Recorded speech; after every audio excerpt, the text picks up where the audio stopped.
What up, class? This is Nick Crushans, And I'm Dan Miller. and our topic is the ambiguity of the abortion conflict. From using abortion as a primitive birth control up to the modern ambiguities of questioning when life begins. The abortion debate refers to the discussion and controversy surrounding the moral and legal status of abortion. The two main groups involved in the abortion debate are the pro-choice movement, which generally supports access to abortion and regards it as morally permissible, and the pro-life movement, which generally opposes access to legal abortion and regards it as morally wrong. Each movement has, with varying results, sought to influence public opinion and attain legal support for its position. In Canada, for example, abortion is available on demand, while in Nicaragua, abortion is still illegal. In the USA, abortion is generally legal in most states, but subject to restrictions such as age and parental consent.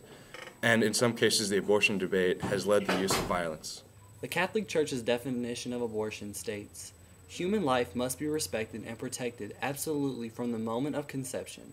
From the first moment of his existence, a human being must be recognized as having the rights of a person, among which is the inviolable right of every innocent being to life. God calls us, saying, 'Before I formed you in the womb, I knew you, and before you were born, I consecrated you.'" Since the first century, the Church has affirmed the moral evil of every procured abortion.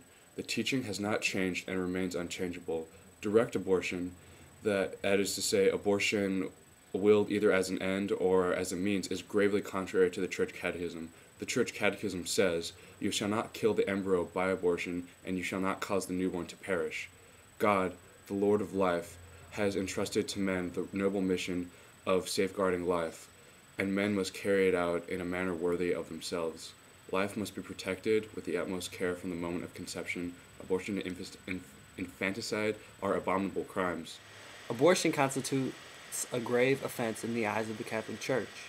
Since it must be treated from conception as a person, the embryo must be defended in its integrity, cared for, and healed, as far as possible like any other human being. The secular definition of abortion is that abortion is the removal or expulsion of an embryo or fetus from the uterus, resulting or caused by its death. The spontaneous expulsion of a fetus or embryo before the 20th week is commonly known as miscarriage. Induced abortion is the removal or expulsion of an embryo or fetus by medical, surgical, or other means or any point during human pregnancy for therapeutic or elective reasons. The approximate number of induced abortions performed worldwide in 2003 was 42 million deaths. Throughout recorded history, abortion has been induced by various traditional medicine methods, including botanical abortificants, the use of sharpened tools, and abdominal pressure. The moral and legal aspects of abortion are subject to intense social debate in many parts of the world. Aspects of this debate can include the public health impact or unsafe or illegal abortion, as well as legal abortion's effect upon criminal rates and the ramifications of sex-selective practices. Other debates may include suggestive but unproven effects of abortion, including the abortion breast cancer hypothesis, post-abortion syndrome, and fetal pain. All right, the abortion breast cancer hypothesis. That is the connection between abortion and increased rates of breast cancer in the woman that actually did do abortions. Post-abortion syndrome is the woman's hormones that she still has postpartum depression and everything like that. Even though she actually hasn't had a live baby, she had an abortion. It actually can become worse in women with abortion. And fetal pain is increased pain in the uterus of the woman, even if she has had an abortion or whether it was a live birth. It actually affects women who actually try to have births later on in life after they've had an abortion. The difference between the Catholic Church's definition of abortion and the secular definition of abortion is that the secular definition is devoid of any moral or legal responsibility for the woman involved. The first recorded evidence of induced abortion is from the Egyptian Evers Papyrus in 1550 BC. Many of the methods employed in early and primitive cultures were non-surgical. Physical activities like strenuous labor, climbing, paddling, weightlifting, or diving were a common technique. Others included the use of irritant leaves, fasting, bloodletting, pouring hot water onto the abdomen, and lying on a heated coconut. During the later half of the 19th century, social perceptions of abortion started to change. In the first half of the 19th century, abortion was viewed as the last resort for pregnancy, but for unwed women. But as writers began to write about abortion in terms of family planning for married women, the practice of abortion was reconceptualized as a logical solution to unwanted pregnancies resulting from ineffective contraceptions. The formation of abortion as a form of family planning for married women was made thinkable because both medical and non-medical practices agreed on the relative safety of the procedure. The 20th century saw improvements in abortion technology, increasing its safety and reducing its side effects. Vacuum devices, first described in medical literature in the 1800s, allowed for the development of the suction aspiration abortion device. During the mid-1990s, in the United States, the medical community showed renewed interest in MBA as a method of early surgical abortion. This resurgence was due to technological advances that permitted early pregnancy detection, as soon as just a week after conception, and also a growing popular demand for safe and effective early abortion options, both surgical and medical. This research has culminated in the modern techniques employed in abortion clinics today. The Catholic Church's view on abortion has remained the same throughout history. The magisterium of the Catholic Church has consistently proclaimed the gravely sinful nature of abortion.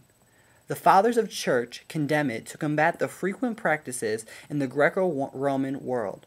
This condemnation is found in the Diachi, a first-century Catholic text, that told Christians, "You shall not produce abortion. You shall not destroy a newborn child."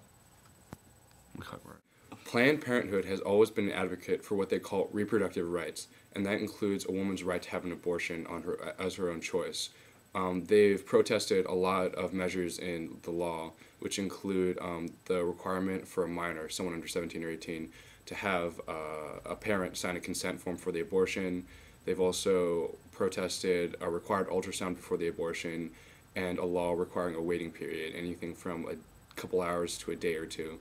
And they've always supported emergency contraception and refusal classes. Emergency contraception is just another name for abortion.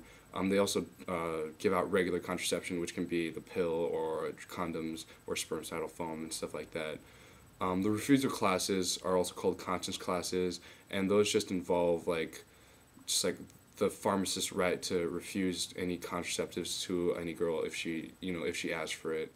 The philosophy of birthright states that birthright helps any girl or woman, regardless of age, race, creed, marital, or economic status, who feels distressed by an unplanned pregnancy. Birthright is there for every woman who calls for help, whether that call is for nothing more than an anonymous pregnancy test or for friendship and support lasting through the delivery and beyond. Every woman is special and deserves to be treated as an individual, says Birthright. Birthright cares for every woman and does not pass judgment on the quality of life or circumstances of a pregnancy. It does not dwell on the past. Birthright instead asks, how can we help? No matter how difficult a situation may seem, Birthright helps every woman plan constructively for her future.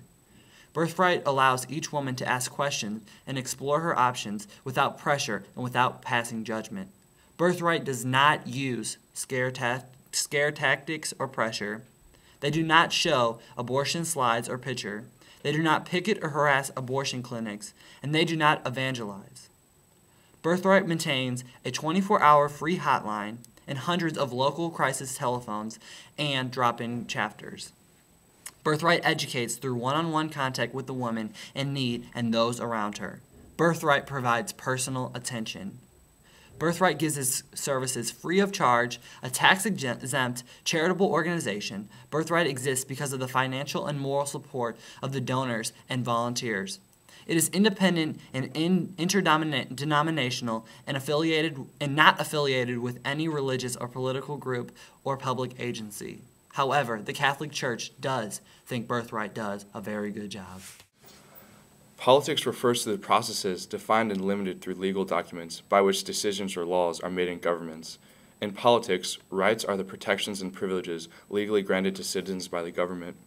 Regarding abortion law, however, the political debate usually surrounds a right to privacy, when or how a government may regulate abortion. For example, there is abundant debate regarding the extent of abortion regulation. Some argue that it should be illegal for governments to regulate abortion for more than other medical practices. Some argue that governments should be permitted to regulate abortions, especially after the 20th week or the second trimester. some want to regulate all abortions starting from The conception. trial of Roe v. Wade, which struck down state laws banning abortion in 1973, was the first of many cases that have defined abortion law in the United States.